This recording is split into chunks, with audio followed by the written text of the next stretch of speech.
Today we are going to talk about, do you, as a school administrator, should you allow your parents of your students to walk their children to class? This has been a hot topic. Of course, a lot of schools have already started. Some of you are about to start, and you wanted my opinion on that. Well, I'm going to give you some reasons why I think the way I do.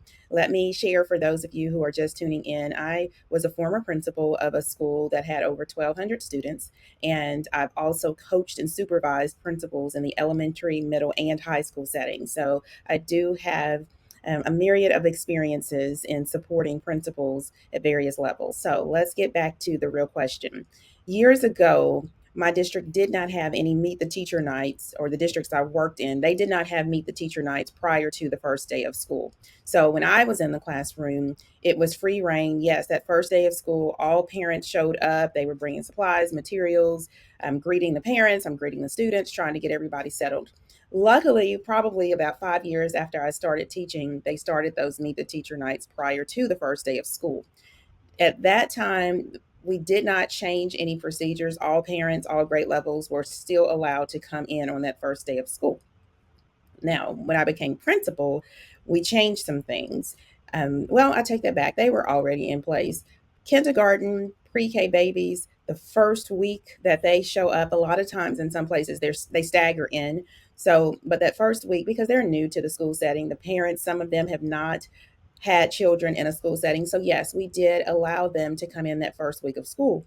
However, there was a ton of communication that went out ahead of time. The teachers communicated, I communicated as a school administrator, my assistant principal communicated through her newsletters and different communications to the parents, emails, and she let them know that, hey, first week, Monday through Friday, that your student comes to school, you will be allowed to come in, but we encourage you each day to kind of wean back, or to slow that down, because after that, we're going to greet you at the door. We will have plenty of personnel there to greet your baby and walk them in. And so here are the reasons why I suggest to administrators to not allow parents to come to the classrooms.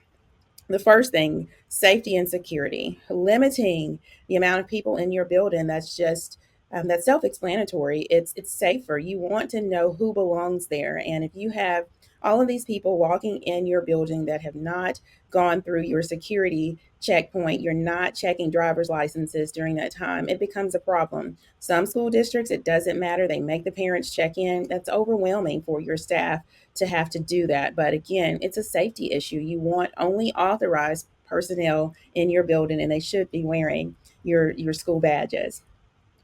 Another thing, promoting independence in students, encouraging self reliance. When students walk into the building on their own, they develop independence and confidence. This helps foster responsibility and the ability to manage transitions, setting a positive tone for their day. This can help them a little bit faster move into a sense of normalcy. We all know that some students have been with their parents the entire first 4 or 5 years of their lives, meaning, of course, they have, but they have not been into a structured school setting. And so this may be tough on not only the student, but the parent. But if you can add that layer of separation, it helps the student to get into a routine a little bit faster, and for you to be able to comfort that parent to say, see, look what he or she can do.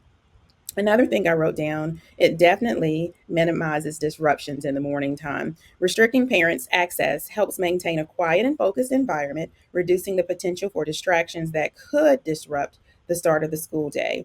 When the students enter the building without parents, they're more likely to follow the routines that you have established. If a parent is walking their student in, your student is still going to be relying and looking towards that parent on what to do next. But you again, you want to try to wean both the student and the parent from each other in that school setting.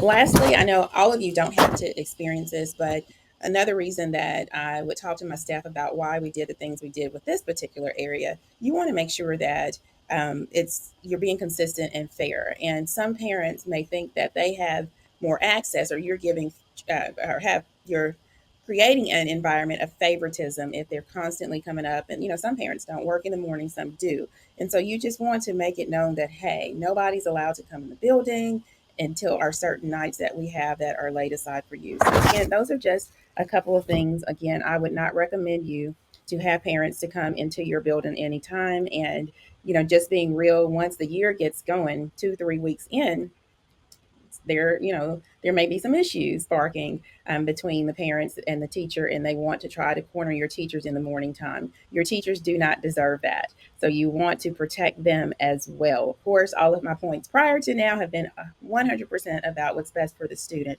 but the reality of it is, it's a safety issue for everyone, and you don't want your teachers having parent teacher conferences when they should be instructing your students. I can tell you tons of stories of where, before we changed or made that shift where parents could not walk their students in, where I would just be walking the all hallways after announcements, and there's a parent still at a teacher's door 15 minutes later where she can't get her day started because she's talking to the parent. So I'm sure your teachers will appreciate this. But again, lastly, administrators, if this has not been the practice in your building, you want to make sure that you get plenty of communication out to the parents prior to you implementing this. All right, if you have more questions, please make sure you subscribe. You can email me at info@corywhite.com. Make sure you subscribe to my website and this YouTube channel. All right, have a great day.